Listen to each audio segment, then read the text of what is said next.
Je vais aujourd'hui vous parler du Yupala, mais également du trotteur, du pousse-pousse ou encore du harnais.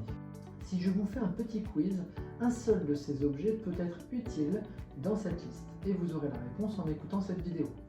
Tout d'abord, je vais définir l'ensemble de ces quatre objets. Le Yupala est cet objet qui est sur quatre roues et dans lequel on place l'enfant à la verticale, semi-debout, semi-assis, grâce à un appui fessier sur une nacelle. Le pousse-pousse est également appelé chariot de marche. Il peut prendre la forme d'une sorte de poussette, de chariot ou encore d'animal sur lequel il y a une barre permettant à l'enfant de se tenir et de marcher en poussant l'objet.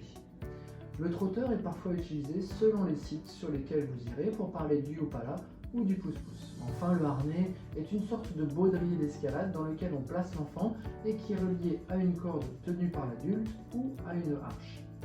Sur un plan du développement de l'enfant et d'acquisition de la marche, aucun n'a d'intérêt, hormis le chariot de marche, qui peut être une étape avant la marche autonome, mais qui en même temps ne va pas amener l'enfant à acquérir un meilleur équilibre car il aura une tendance à pousser vers l'avant pour se déplacer.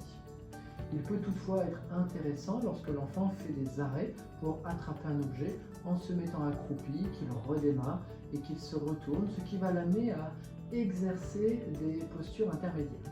Le Yupala va quant à lui possiblement retarder la marche car l'enfant ne fera aucun apprentissage installé de la sorte. Au contraire, il pourra développer une marche sur la pointe des pieds car il va s'habituer à avancer en poussant.